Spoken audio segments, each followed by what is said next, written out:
Good afternoon, dear students, alumni, and guests. My name is Professor Grażyna Rębielak, and on behalf of Warsaw University of Technology Business School, I warmly welcome you all to today's inspirational lecture.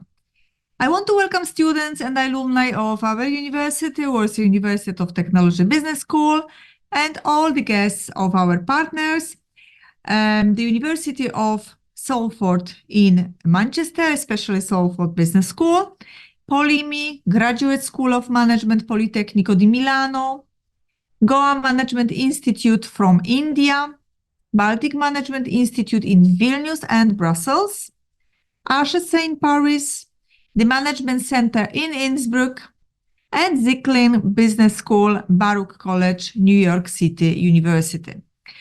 Today, the inspirational lecture will be delivered by Professor Vish Maheshwari, who is representing Salford Business School in Manchester. Vish is a professor of marketing and associate dean academic at Salford Business School, University of Manchester.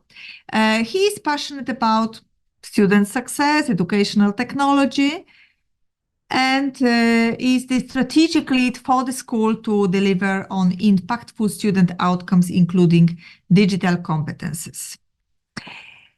The topic he's delivering today is sustainable place branding, drivers for better future. I would like to take this opportunity today to invite you to our next inspirational lecture, which will be delivered on 23rd of May by Camilla Sorrentino from Polimi, Politecnico di Milano. And of course, you will get separate information and invitation for this event. And now, let's focus on today's topic, sustainable place branding, drivers for better future. I want you to wish you a good time. And of course, feel free to answer questions after the presentation. You will have an opportunity to ask questions on the chat. Vish, you are more than welcome to start your lecture. Enjoy. Yeah, thank you very much. Good afternoon, everybody. It's a pleasure to be here. I know Grażyna gave a brilliant introduction to myself. I'm not going to go into the details of actually what I do. It's all clear. However, just to clarify, Salford Business School, I'm representing University of Salford particularly, and it's been my pleasure to be here to talk about something that I'm really passionate about, place branding, and kind of research that I've been doing for more than 12 to 14 years now. And what I want to talk about today is what place branding entails, but particularly from a sustainability lens.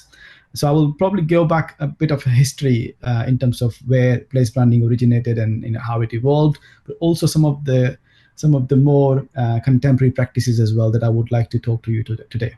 Okay. So if I may just start,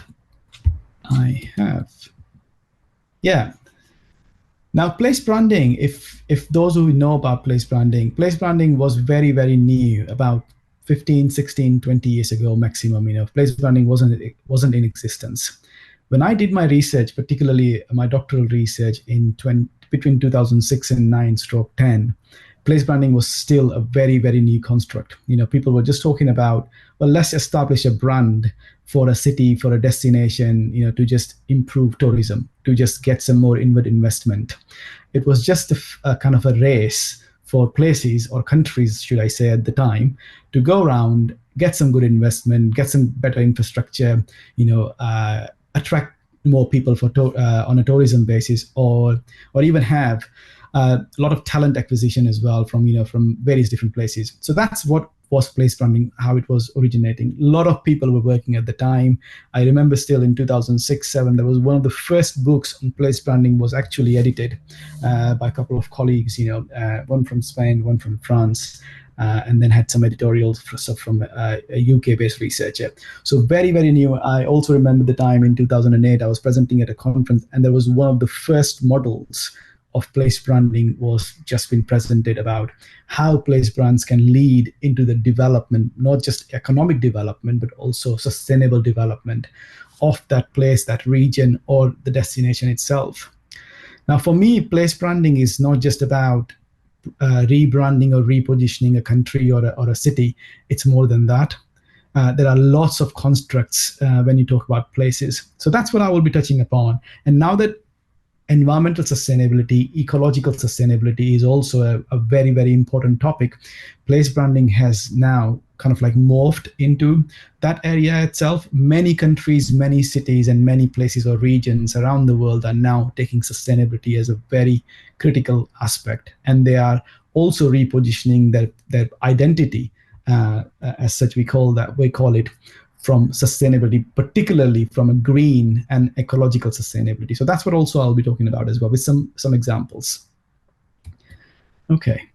Now, just to give you brief insight about my particular work and the research that I've been doing. So I've looked around a lot of constructs which are more or less fitting into this area about place brands, city brands, destination brands, country of origin, place marketing. Within our region here in Manchester, or Greater Manchester, Greater Manchester, we have an Institute of Place Marketing and Branding. We used to have a place branding and marketing symposium as well, established as part of Academy of Marketing in the UK and also European context. And from there on, a lot of different areas, and particularly country of origin has emerged a lot. And country of origin has been in the research for many, many years. However, place branding association started because a lot of people started talking about, well, let's talk about country of origin. Let's talk about the origin of that place to start driving or even developing the brand of the city or the place or the destination. So there is quite a good relativeness in there. And that's what some of my work also looks at. And so far, so on, for last 10 to 12 years within that part. Last 2 years have been focused in terms of consumer behavior. I have gone from country of origin to look at perceptions and behavior of consumers, particularly from the perspective of neuromarketing. So I've been researching recently about using latest technology to kind of like brain sense, how a consumer would react or perceive a product or a service before even making a decision to buy. So all of these things are linked. However, my research has also evolved. But place branding is something that sits within my heart, in terms of my research work. And I've worked across quite a few countries, and my collaborators also are across few continents as well. And we've published a lot in terms of place brand.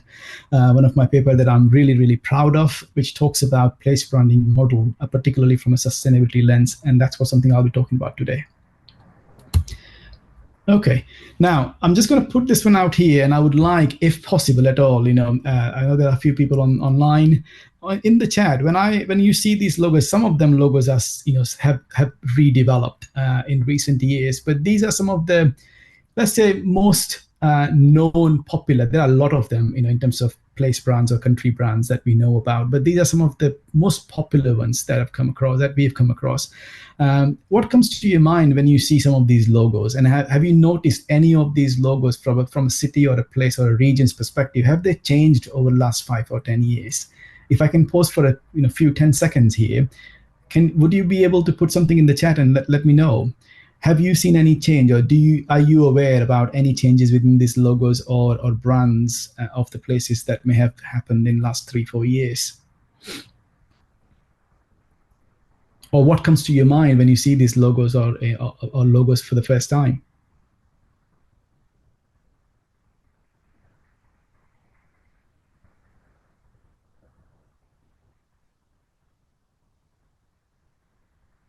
Okay. I think New York's logo used to be big red apple. Yes.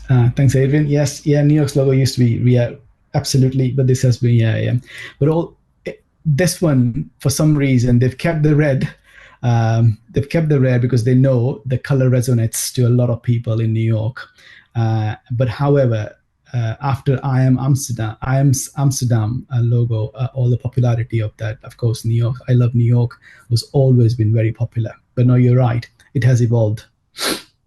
Did you notice Paris, anybody? An Eiffel Tower in there, or the representation of Eiffel Tower, just the legs, and then how I is put together. Paris is one of those city brand logos recently has evolved, and they've been using this in a lot of marketing campaigns to reposition Paris as not just the city for tourism, but city for a lot of other things, such as inward investment, such as harmony, such as happiness, many other different both emotional and symbolic constructs. Brazil, a lot of work has been done in terms of its resemblance to diversity, particularly from the focusing upon ecological diversity. I have also got an example from South American continent about how one of the countries are developing and repositioning their brand in particular. Okay, let's move on from this one. Okay, so if I start first of all, where did all this started? So I don't know whether any of you will know, but there was a person called, or still a guy called Simon Anholt. He's a top policy advisor at the moment. He advises a lot of governments around the world, but also he was one of the first one to develop something called a nation brand hexagon. And in last 14 years or 15 years now since this development, or 20 years now, Simon's development, Anholt's development as it calls, he has worked with a lot of other companies where they are now started measuring country brands, measuring the value of place brands, measuring the value of the essence and the value of a lot of nations across the world.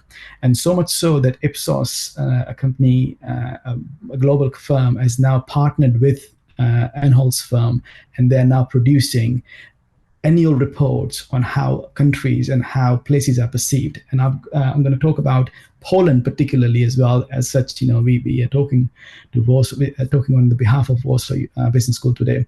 The nation brand talks about not just redeveloping a logo, or not just redeveloping a campaign for a place or a city. Nation brand talks about a lot of different concepts, which are very heavy from a policy perspective, particularly. So you're looking at things like, okay, not just focusing on tourism, it does comes up as one of the highest driver, but equally you're talking about people, you're talking about culture, embedded culture and heritage of the place, of the country, of the nation. You're talking about governance and the structure to support various policy implementation. You're talking about both inward and outward immigration, emigration, and you're talking about inward infrastructures. And do you remember when I talked about country of origin, you're looking at what is manufactured, what is the country or the nation actually famous for, that it exports, which is where your brand also flows with that export, So that perceived value is developed through those exportation aspects. That's what it focused upon. And since then, there has been no change on these key drivers. It has been used for a number of various place branding operations. It has been used for various sort of measurements and evaluations across the globe. Now, as I said, Simon Anholt himself advises a lot of governments across the country. And I happen to be one of those lucky ones to actually listen to him a couple of times now in various conferences. But again, this was the start of establishing the notion of actual nation brand. And through that, a lot of country brands, indexes, a lot of place brand evaluators have evolved. Okay, so what is place branding? We talk about it. It took me nearly 3 years when I was doing my doctoral research to actually start understanding what is a place brand, or what is place branding. It is very different than developing a marketing campaign. It is very different than developing a sort of place marketing push for one sort of activity that a place or a city may be hosting. Now, place, let's be very clear. Place can be anything. Place can be, as I said, a region, a little town, a district, a country, a group of countries, or even a continent as well. So place brings all of those concepts together. So developing a brand for a place, you have to be very, very clear, particularly from the perspective of a stakeholder who is developing it. And there are multiple stakeholders, for place. Place brand cannot be just prepared and delivered by an individual stakeholder. I worked particularly, something that is very, very close to me is City of Liverpool. That was the brand that I have actually worked very closely with as not just part of my doctoral research when I was doing my PhD, but also through that I had worked with a number of stakeholders throughout there as well. And I can tell you, at one stage there were so many stakeholders, from city council in Liverpool, from regional councils, from people who were bringing businesses into the city itself, from the universities who were trying to advise the development of the brand and the delivery of European Capital of Culture 2008 at the time. Just a lot of chaotic stakeholder activity. However, just to deliver that, what it did was in the span of 4, 5, or 6 years, it just changed the face of Liverpool itself. For many of you who might know how Liverpool was perceived back in the early 2000s or even in late 90s, it was considered to be a derelict place, particularly in the north part of the Liverpool, the docks area that, if you might know, where River Mersey flows. It was absolutely unlooked after. It was just left like that. Now, since Liverpool was announced as European Capital of Culture, the whole process of constructing, first of all, a brand and the ideology for the identity of Liverpool itself was absolutely spot on. Okay, yes, as I said, there were a lot of difficulties and challenges to bring the stakeholders together, but it was delivered. And what it did completely change the whole scenario of how Liverpool is currently now. So if you happen to be around, those who are not in the UK and haven't visited Liverpool, just look around, some of the videos that you might be able to see online and how Liverpool looks like. It's a different city. I still remember in my olden days, I used to walk around on that embankment on the Albert Dock, and there was nothing. There was literally nothing. It was literally a big green field where you can just sit around and do nothing, in a way, just throw stones on, in the River Mersey. But now if you go around there, it's just a different place. Honestly, it's completely different. So what I'm trying to say is place branding is a process that can actually transform the place that you're working upon to a compelling entity, which brings in a lot of interest. And when I say interest, both economic, social, and cultural interest to itself. At the same time, what it also does, it also changes the symbolism and the emotional behavior of people, one, who might have experienced the place itself, and secondly, people who are thinking about experiencing. So the perception, both lived perceptions, but equally perceptions that are supposed to be indirectly delivered, indirectly developed, can also be changed. So that's what place branding does notionally. I can tell you now, the likes of Kotler's work, Philip Kotler, and the likes of Kevin Keller's work and Simon Enhol's work, that work is not changed. However, the whole construct is evolving. Okay.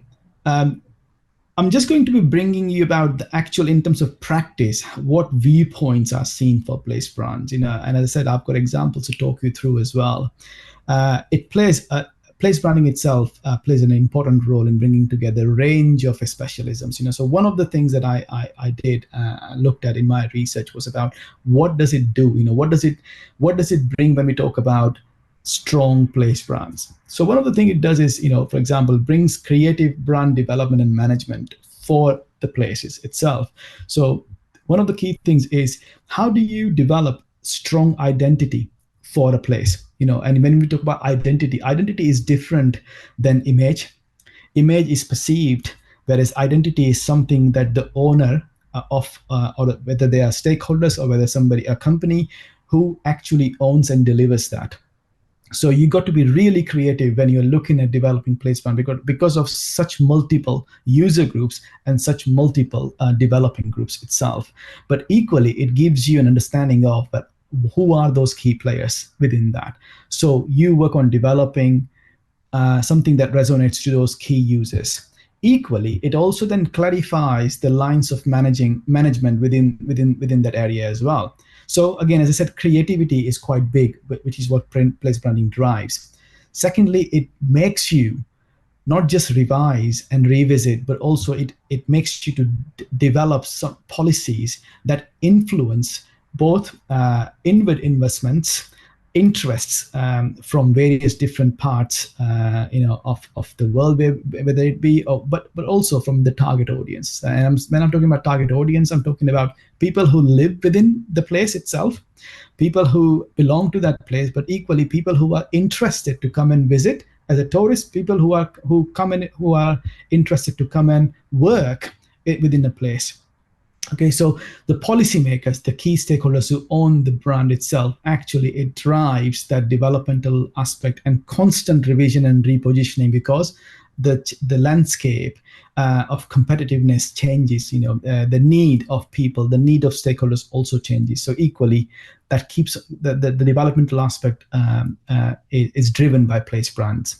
And finally, what it also does, it brings in different sort of vision, and vision that is absolutely informed in terms of what has to be done for a particular place to be continuously evolving, equally responding to the requirement and the need of people who would like to be there. Okay.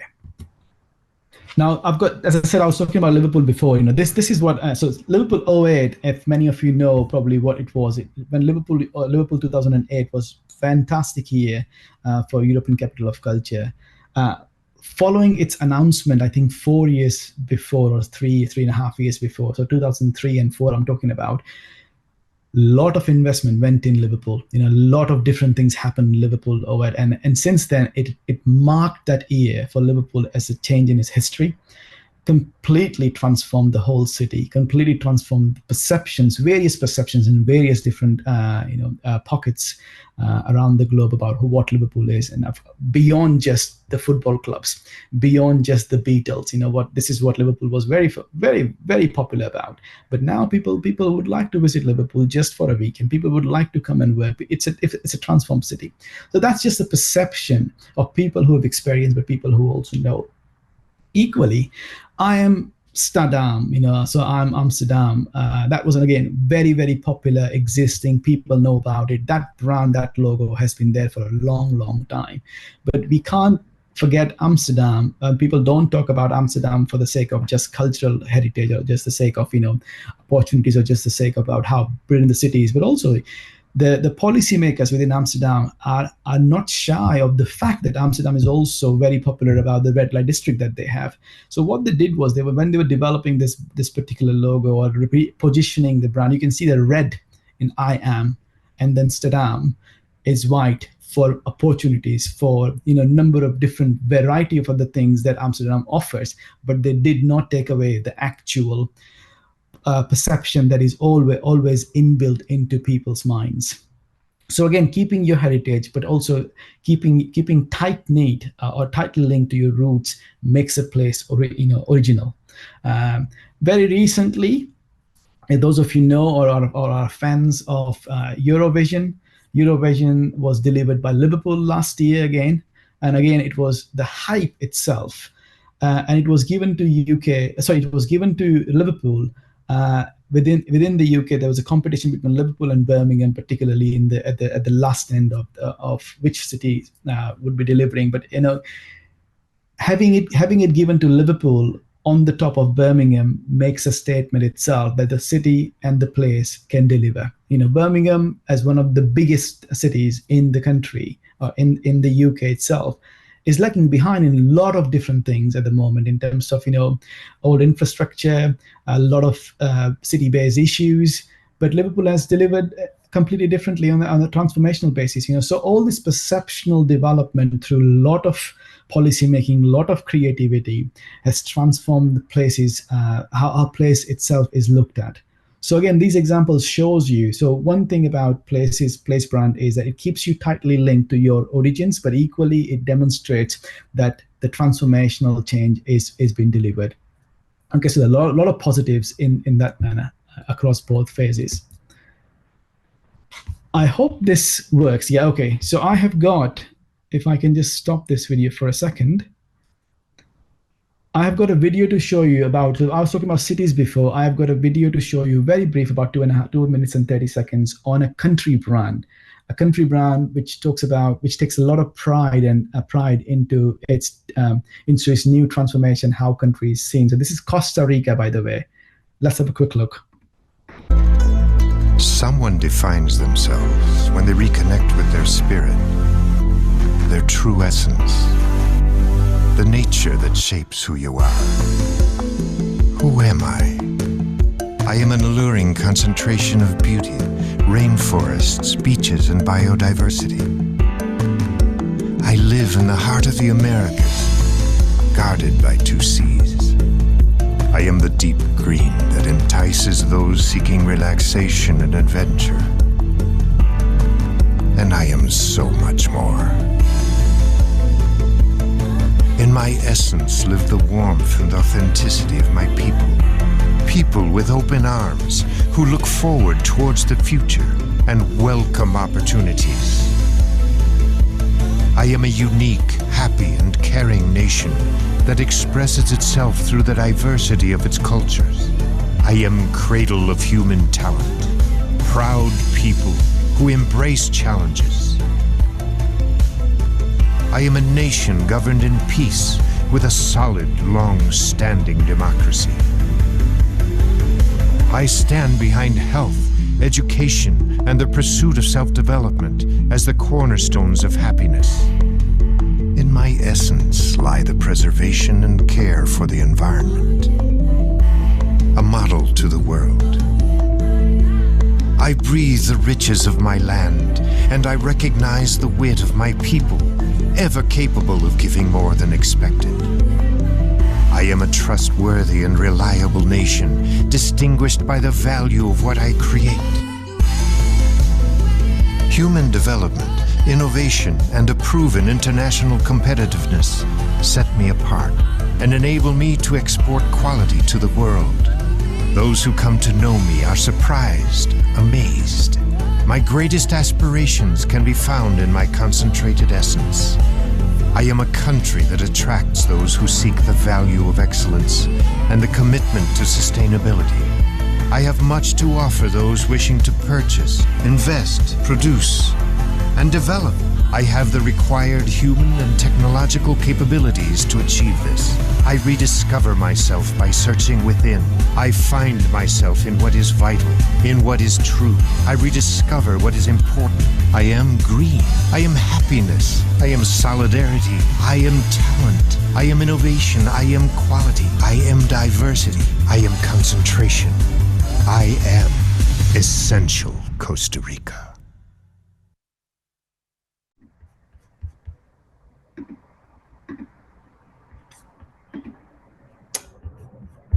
Okay, that was, if I can just move on from this slide. Yeah, okay.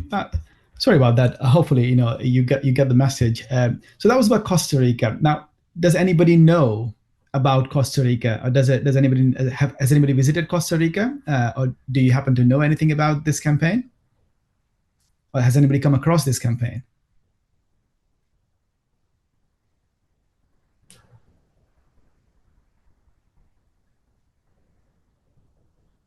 No. Okay. Milena says, I haven't. That's okay. What did you find? If I was to ask you, was there anything that you liked about, or is there a single word that you might say on the back of that campaign? What do you feel about Costa Rica?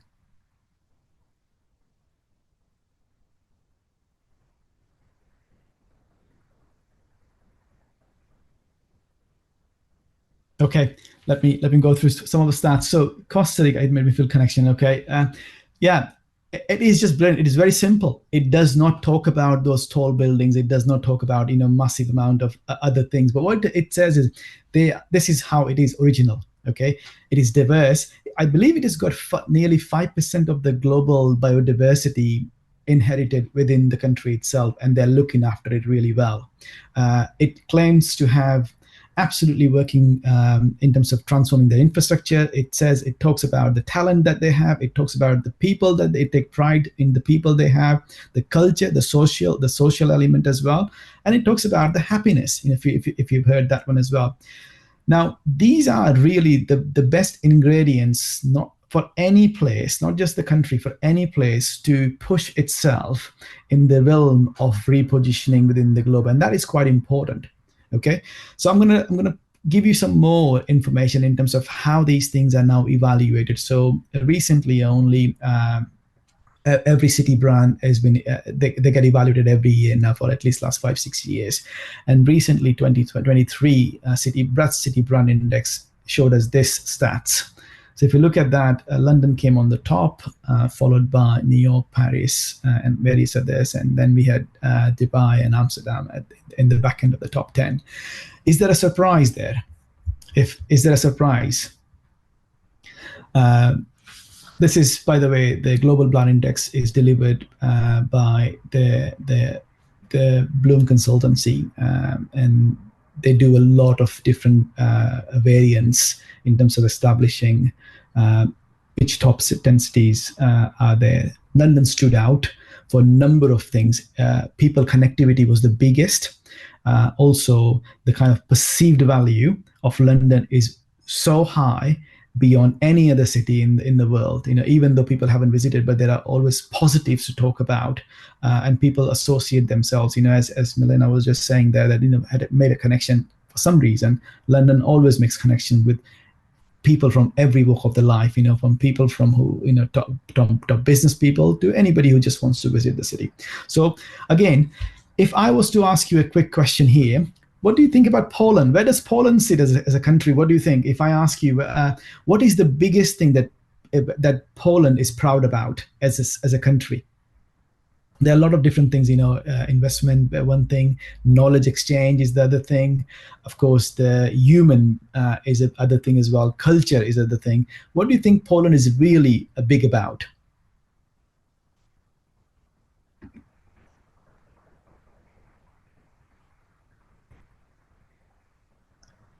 Okay, in the recent analysis of various nation brands, Poland, one of the key things that came out of Poland was, yes, of course, food.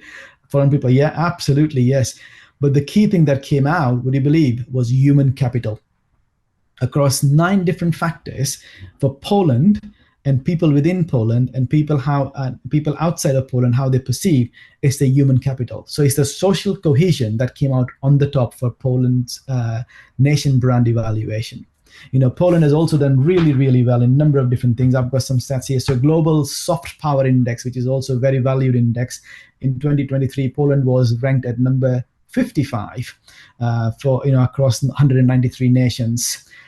Poland was ranked 33, for example, in terms of its reputation and brand value overall as a country, which is 7 positions high from the previous year, so i.e. 2022.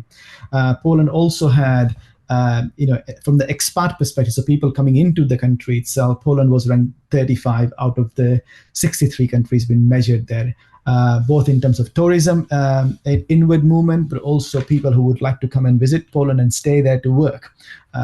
Also, if you've heard, World Happiness Index, which always gets released every year later in the year, Poland, I believe, on a 3-year average was ranked 39 out of about 194 or 97 countries been evaluated as well. So quite clearly a strong position about a number of other countries.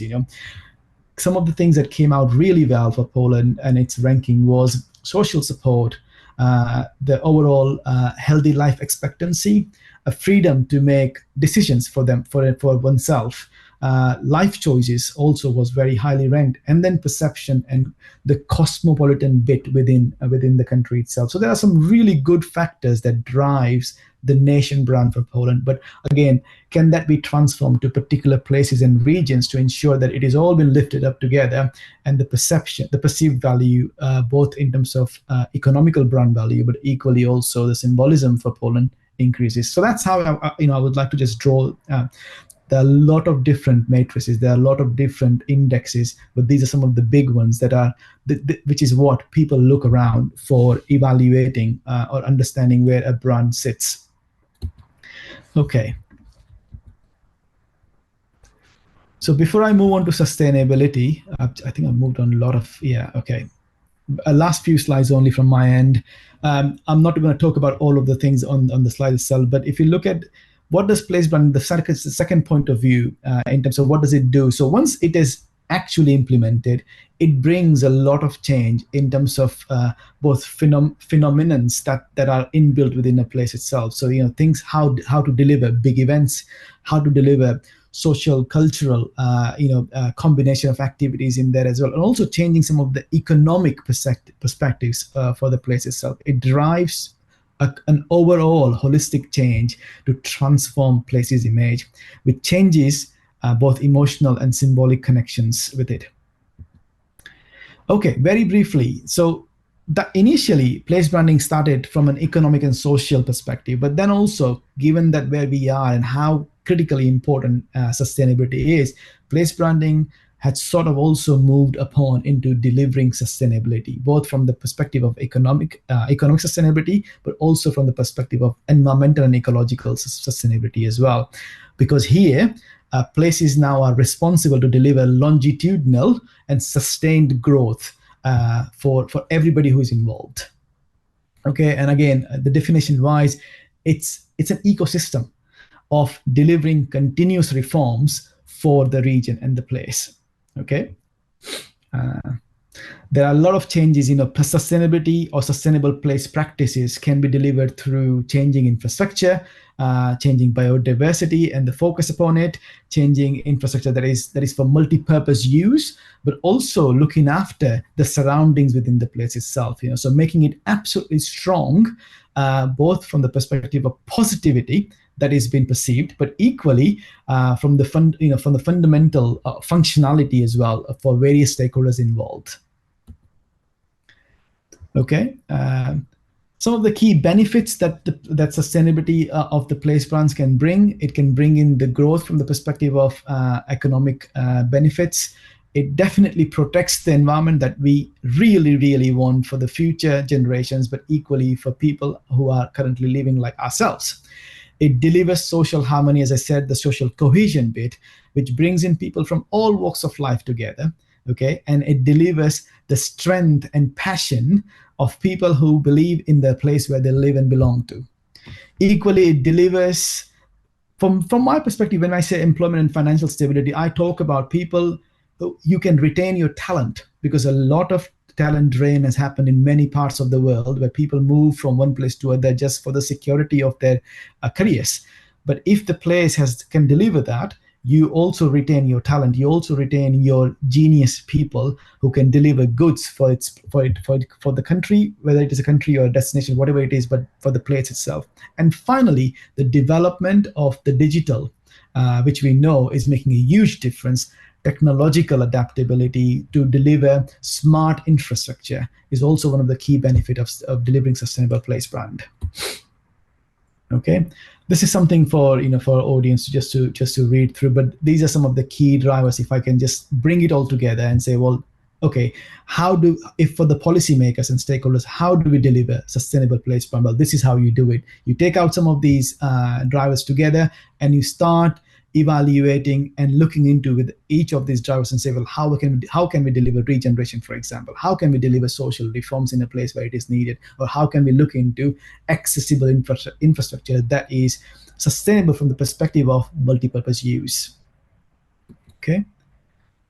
And finally, I'll leave it here with yourself to say, what is a sustainable place brand looks like? Well, it can attract a lot of people from different walks of life. It delivers smart ecosystem, which brings everything together from the perspective of strength and also from the perspective of trust for people who live within, but also people from the outside world as well. Equally, it serves as a real marker to support the local cultural heritage, but equally thrive the natural heritage as well. Brings in cultural and social cohesion and delivers the economic benefits that everyone requires.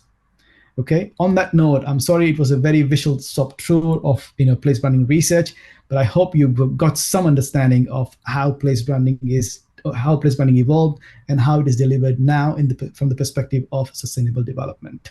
And here I'll stop and wait for any questions if you may have. Thanks for listening to me.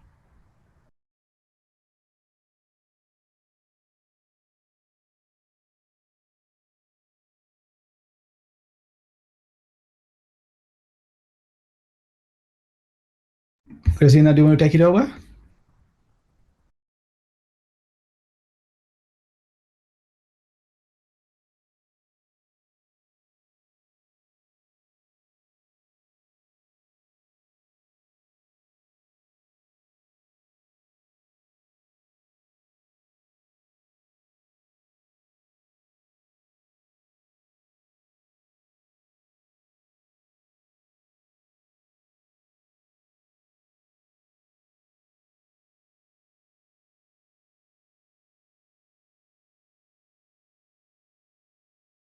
Yeah, Adrian, Milena, thank you very much for your comment. Adrian, fantastic comment and fantastic observation as well. Yeah, you're absolutely right. They are all from the developed nations. And this is where the point I was making there, that because you must have seen both the talent drain, the kind of like, let's say, the knowledge drain that developing nations are experiencing at the moment, which then all ends up into developed world, where everything is delivered because they have got the right knowledge assets, for example. So quite clearly, there are many nations across the world. There are many cities. There are many regions across the world which can do fantastically well. However, because there's not a lot to offer to people who can do that, to stakeholders who can do that. So I think the key message here is the policymakers, or the place, or let's say the governing bodies within those places, like Bangkok, for example, can they do better on the social cohesion in the first place? I mean, for those who have been lucky enough, including myself and Adrian, to have visited Bangkok, you look at that place, and if I compare that just to one of the cities in the UK, there's no competition in terms of infrastructure. I must say that, because the infrastructure in those places is superbly well designed, much better and much high tech. However, places like cities, for example, in the US or in the UK or in the Western world, for example, or the developed world, are doing much better, because what they've done is they've got really good asset value to their existing knowledge base, and also people base as well. So can we start looking at developing world where we have got really good knowledge, really good passion about doing things. However, the bureaucracy at times stops those notions, and hence what happens in the end is we lose our talent, we lose the knowledge, and off it goes. And I think those are the key things for the policymakers and also governing councils within those areas to come together and start thinking really strategically, thinking, where is the benefit? How do we ensure that we keep our knowledge asset within ourselves to deliver some really transformational change to make our place better?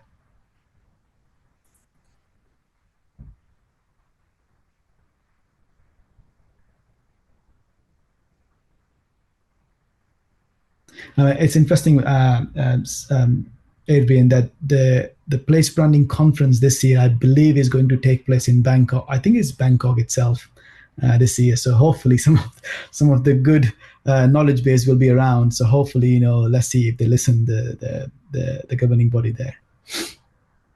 Okay, brilliant. Gazina, I don't see any further comments coming through. Should I hand it over back to yourself?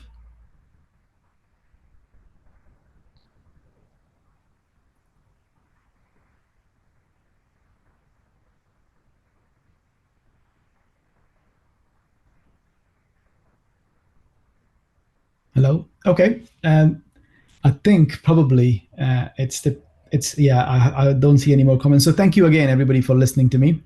I shall probably wrap this up, and hopefully, we might have some chance to collaborate in future. But thank you again. Goodbye.